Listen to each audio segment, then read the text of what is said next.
प्रिय विद्यार्थियों, हम गांधी दर्शन पढ़ रहे हैं और गांधी दर्शन को समझने के लिए जरूरी है कि पहले गांधी को समझा जाए। गांधी को समझने के क्रम में पहले हमने उनका प्रारंभिक जीवन जाना, फिर हमने ये देखा कि दक्षिण अफ्रीका में उन्होंने किस तरह से रंग भेद के विरुद्ध संघर्ष किया। उसके बाद वे भारत आ गए और हम पढ़ रहे थे कि भारत के राष्ट्रीय आंदोलन में गांधी जी का क्या योगदान है। गांधी जी ने जब भारत की धरती पर कदम रखा तो उनके सामने राजनीति का मैदान खुला पड़ा था।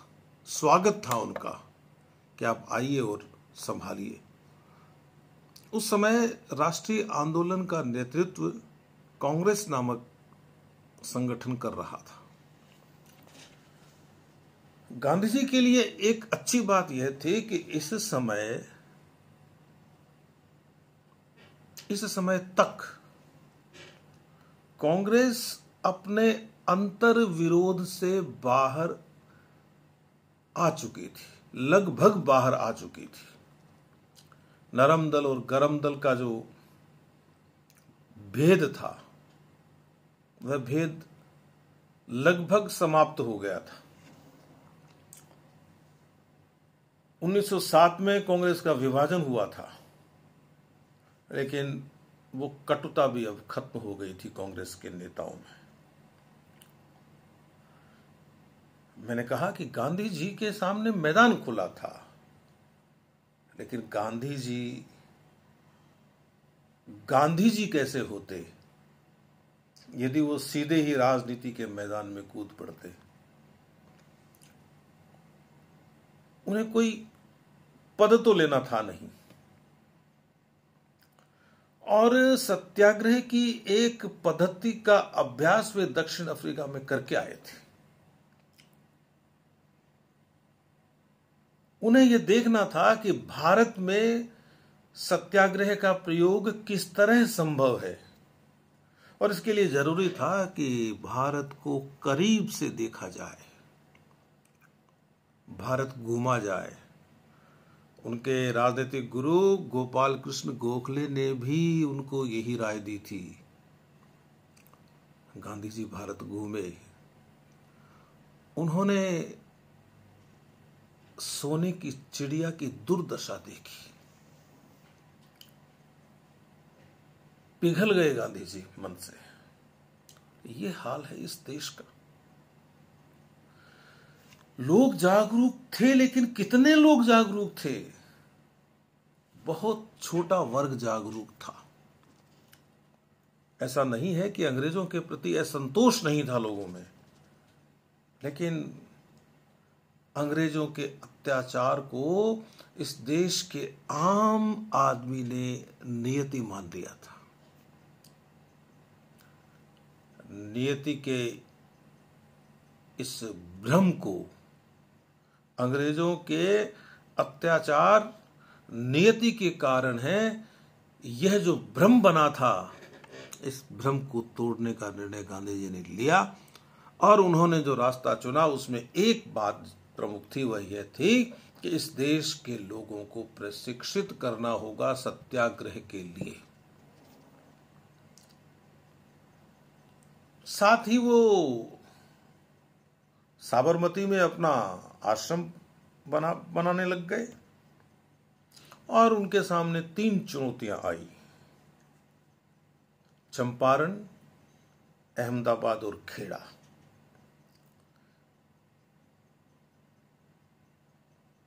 तो चंपारण की लड़ाई और खेड़ा की लड़ाई, ये दोनों लड़ाइयां किसान लड़ रहे थे, और अहमदाबाद में मिलों के मजदूर लड़ रहे थे। गांधी जी को तीनों आंदोलनों में सफलता मिली, और यहां तक की बात अपन पहले कर चुके थे।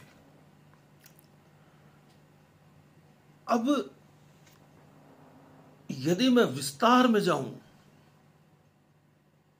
गांधी जी के राष्ट्रीय आंदोलन में योगदान के,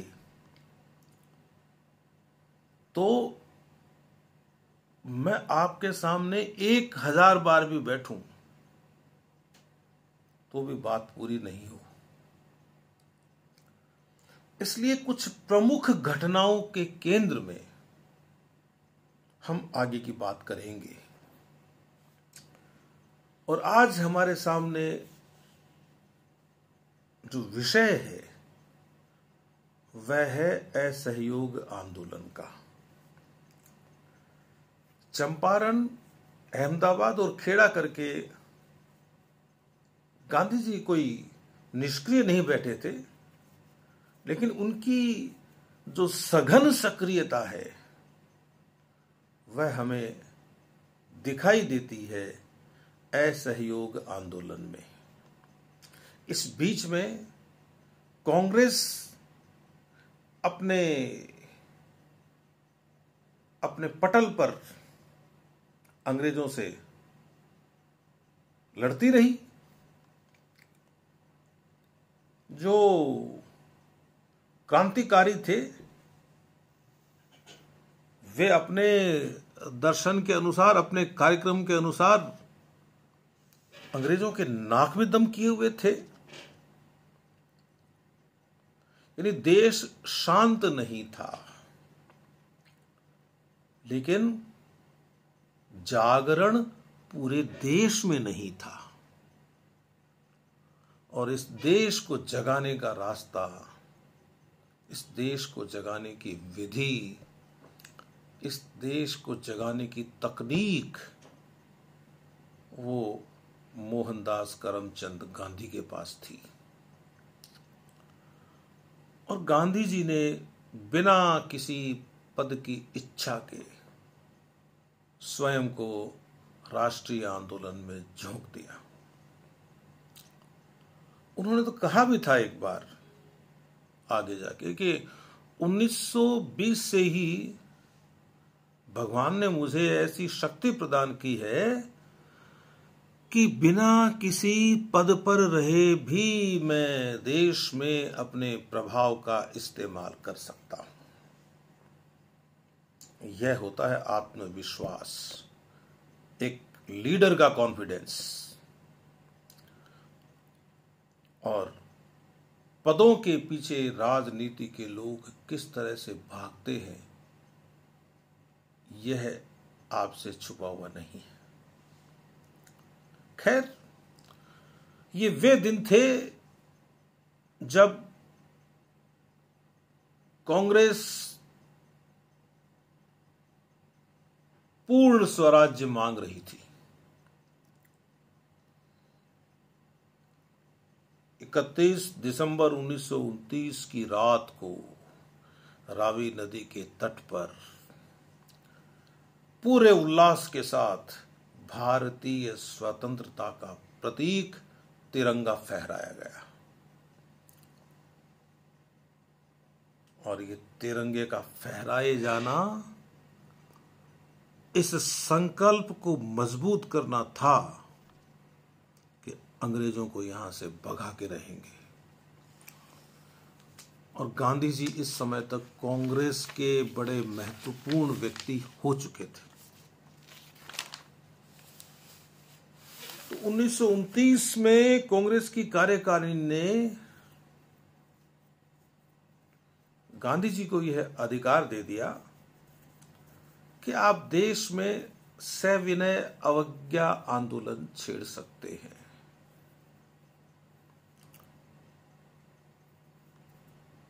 और जो कार्यकारिणी थी उसने यह भी कह दिया कि इसकी प्रविधि क्या होगी, इसकी टेक्निक क्या होगी, यह आप जो बताएंगे वही होगी। तो गांधी जी ने इसे स्वीकार कर लिया। उनकी अंग्रेजों से बात भी चल रही थी लगातार। तो उन्होंने एक 11 सूत्री मांग पत्र भी पेश किया हुआ था, जिसे लॉर्ड इरविन ने अनदेखा कर दिया था। तो गांधी जी ने एक नया मुद्दा पकड़ा। उनका कहना यह था कि अंग्रेज सरकार नमक पर किस बात का कर लगा रही है, नमक बनाने पर। जमीन हमारी है, समुद्र हमारा है, पानी हमारा है, तो उस पानी से नमक बनाने का अधिकार भी हमारा है, और वो नमक हम ही खा रहे हैं, हम बेच नहीं रहे हैं कहीं ले जाके। और इस नमक कर का अपना एक अलग विज्ञान है, जो कभी अवसर आएगा तो मैं आपको बताऊंगा। अभी आप इतना ही समझ लीजिए कि अंग्रेजों ने नमक बनाने पर कर लगा दिया था, और गांधी जी ने कहा कि यह कर अन्यायपूर्ण है। आप हमसे, हमारे देश में, हमारे सागर से, हमारे पानी से, हमारे काम आने वाले नमक के बनाने पर टैक्स नहीं लगा सकते, और यदि आप ये टैक्स लगाएंगे तो हम सविनय अवज्ञा आंदोलन करेंगे, हम सिविल डिसओबीडियंस मूवमेंट चलाएंगे, हम सिविल नाफरमानी आंदोलन चलाएंगे। तो गांधी जी ने कहा कि नमक कोई पानी से अलग चीज नहीं है, जिस पर टैक्स लगा के और आप करोड़ों लोगों को सता लो। यह कर अमानवीय है, अविवेकपूर्ण है, और सरकार को इस पर तुरंत विचार करना चाहिए। गांधी जी ने 2 मार्च 1930 को वायसराय को पत्र लिखा। देखिए, मैं आपको गांधी जी के राष्ट्रीय आंदोलन में योगदान की बात बता रहा हूं, और मैं थोड़ा रुक कर चलूंगा। उसका कारण है कि यदि आप राष्ट्रीय आंदोलन में गांधी जी की भूमिका का थोड़ा सा खुलासा कर लें, तो उनका दर्शन समझने में आपको दिक्कत नहीं आएगी।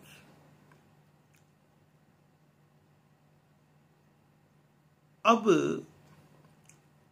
उन्होंने पत्र लिखा, और उसमें लिखा कि मैं इस ब्रिटिश राज को एक अभिशाप मानता हूं भारत वालों के साथ, कि आपने लगातार शोषण करके और इस देश को गरीब बना दिया है, और हमारी स्थिति तो गुलामों जैसी हो गई है। आपने हमारी संस्कृति की जड़ें हिला दी है, चूल्हे हिला दी है, और आपने हमारा आध्यात्मिक पतन कर दिया है। यानी आपने हमें वैसा रहने ही नहीं दिया जैसे हम थे, और कहा कि अब हम इस पद्धति से आंदोलन करेंगे।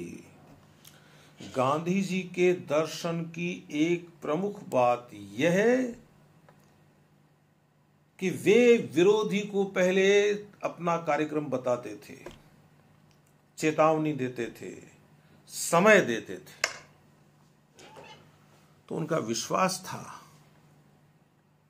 कि इस आंदोलन के माध्यम से मैं इस देश के लोगों को अहिंसा का सही अर्थ समझा दूंगा। तो उन्होंने कहा कि मैं, मार्च महीने की बात है, कि मैं इस महीने की 11 तारीख को अपने आश्रम के कुछ सहयोगियों को साथ लूंगा और नमक कानून तोड़ूंगा। उन्होंने लिखा अंग्रेजों को कि मैं जानता हूं कि आप मुझे अरेस्ट कर सकते हैं, लेकिन मुझे उम्मीद है कि आप मुझे अरेस्ट कर लेंगे तो मेरे पीछे आने वाले हजारों लाखों लोग पूरे अनुशासन के साथ इस आंदोलन को जारी रखेंगे और जो भी सजा मुकर्रर की जाएगी वो सजा भुगतेंगे, लेकिन आपको इस कानून को वापस लेना पड़ेगा। यह कानून तो कानून की किताब पर एक कलंक जैसा है। तो गांधी जी ने कहा कि मैं साबरमती से दांडी तक की यात्रा करूंगा। 240 मील की यात्रा है। अब आप देखिए गांधी जी का जादू के आंदोलन शुरू होने से पहले ही देश के कोने कोने से लोग साबरमती के आश्रम में पहुंचने लग गए थे और गांधी जी ने वहां रोज सभा करनी शुरू कर दी। लोगों को यह बताना शुरू कर दिया कि इस आंदोलन का स्वरूप यह होगा और आप इसमें बड़ी महत्वपूर्ण भूमिका में हैं और आपको अपनी भूमिका इस तरह से निभानी है। कहा कि हम नमक बनाएंगे, हम शराब और विदेशी कपड़ों की दुकानों के सामने धरना देंगे। एक बात और, यह आंदोलन दांडी तक ही सीमित नहीं था, योजना दांडी तक की नहीं थी। पूरे देश में स्थान स्थान पर ये चीजें होंगी और यही तो अंग्रेजों के लिए मुश्किल हो गई। तो धरना देंगे और यदि हमें ताकत है तो हम टैक्स देने से ना भी कर सकते हैं। वकील वकालत बंद कर देंगे। देखें कैसे चलते हैं कोर्ट। लोग अपने मुकदमे दर्ज नहीं करवाएंगे कचहरियों में। जो सरकारी कर्मचारी हैं वो नौकरी से इस्तीफा देंगे। लेकिन मेरी एक शर्त है और वही सबसे बड़ी शर्त है, गांधी जी ने कहा कि आपको सत्य और अहिंसा का रास्ता नहीं छोड़ना है, चाहे जान चली जाए। सत्य और अहिंसा पर पूरी ईमानदारी से चलना होगा। लोगों को अब भी यह समझ में नहीं आ रहा था कि गांधी जी करने क्या जा रहे हैं। तो उन्होंने साबरमती में लोगों को समझाया कि देखिए, इस देश में 7 लाख गांव हैं और एक गांव से यदि 10 आदमी व्यक्तिगत सत्याग्रह करते हैं तो आप बताइए कितने लोग सत्याग्रह करेंगे। और क्या इतने सारे लोगों पर चाहे अंग्रेज कितने ही क्रूर हों तोपें नहीं चलाई जा सकती। इतने लोगों को एक साथ नहीं मारा जा सकता। किस स्थिति में? उस स्थिति में जब ये लोग हिंसा का जवाब हिंसा से नहीं देंगे। उन्होंने लोगों को समझाया। आप समझिए वास्तव में ये सिविल नाफरमानी क्या है, गांधी जी का दर्शन क्या है, इस माध्यम से समझिए। बोले कि आज तक क्या कोई ऐसी सरकार हुई है दुनिया में जिसने हिंसक आंदोलन को बर्दाश्त किया हो?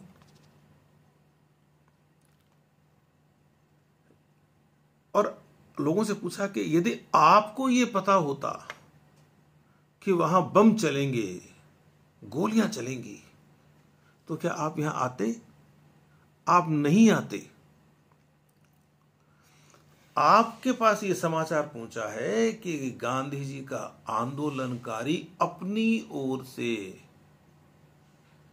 हिंसा का जवाब अहिंसा से देगा, तो आप इसलिए आए कि आपको पता है कि एक पक्ष कितनी हिंसा करेगा। तो लोगों को यह बात समझ में आई और गांधी जी एक हाथ में लाठी लेकर और यात्रा पर निकल पड़े। पूरे देश में एक नई उमंग थी, नया उल्लास। जगह जगह पर तोरण द्वार बने हुए हैं, लोगों ने झंडियां लगा रखी है। पुलिस ने कहीं परेशान किया तो डंडे खा लिए, मार खा ली और गांधी जी की जय बोल दी। लोग सड़क के किनारे बैठकर चरखे चलाने लगे और जब गांधी जी दांडी पहुंचे तो पूरा देश देख रहा था। उन्होंने वहां नमक बनाया अपने हाथ से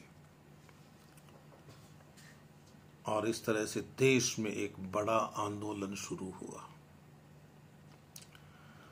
इधर गांधी जी नमक बना रहे थे, उधर कांग्रेस के नेता अपना संगठन मजबूत करने में लगे हुए थे। नए कार्यकर्ताओं की भर्ती हो रही थी, एक नए आंदोलन की तैयारी हो रही थी और गांधी जी के ये जो दांडी का जो अभियान है, इस अभियान के प्रभाव में अंग्रेज कांपने लगे कि मुकाबला, इस भीड़ से मुकाबला कैसे करें जो सामने लड़ने के लिए तैयार नहीं है, मार खाने के लिए तैयार। और हुआ भी। एक जत्थे पर लाठियां बरसाई जाती तो दूसरा जत्था आके खड़ा हो जाता। घायलों को जो देवियां साथ में या दूसरे स्वयंसेवक होते थे वो उठा के एक तरफ ले जाके उनका उपचार शुरू कर देते। अंग्रेजों को समझ में नहीं आया कि ये क्या हो रहा है और इससे निपटे कैसे। उनको गांधी जी को गिरफ्तार करने की हिम्मत नहीं हुई उनकी। उन्होंने नेहरू को तो गिरफ्तार किया लेकिन गांधी को नहीं कर सके। कांग्रेस ने कुछ स्थान चिन्हित किए कि यहां यहां हम आंदोलन करेंगे और खाली दांडी में नहीं, तमिलनाडु में तंजौर के समुद्री तट पर चक्रवर्ती राजगोपालाचारी ने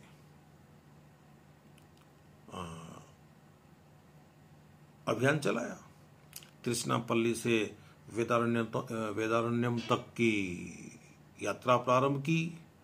उनको गिरफ्तार किया गया और जब गिरफ्तार किया गया तो इतनी भीड़ थी वहां, इतनी भीड़ थी कि पूछो मत। और इधर मालाबार में कालीकट से पयन्नार तक की यात्रा हुई। आंध्र प्रदेश के बहुत सारे जिलों में शिविरम बन गए, शिविरम कैंप, लोग बैठे रहे वहां। और मैंने कहा ना कि गांधी जी को गिरफ्तार करने की हिम्मत नहीं हुई। 14 अप्रैल को नेहरू को जरूर गिरफ्तार किया गया। पेशावर में आंदोलन चल रहा है। खान अब्दुल गफ्फार खान, जिन्हें सीमांत गांधी नाम दिया गया बाद में, जिनका संगठन था लाल कुर्ती, उन्होंने वहां आंदोलन कर दिया। और पेशावर का आंदोलन इसलिए महत्वपूर्ण है कि वहां आंदोलनकारियों से निपटने के लिए जो गढ़वाल रेजिमेंट भेजी गई थी, उसके सिपाहियों ने निहत्थी भीड़ पर गोली चलाने से इनकार कर दिया। और गांधी जी यही चाहते थे। तो यह सविनय अवज्ञा आंदोलन का एक भाग है। जब अगली बार मिलेंगे तो सविनय अवज्ञा आंदोलन की शेष रही बातें करेंगे। तब तक के लिए आप मुझे अनुमति दीजिए।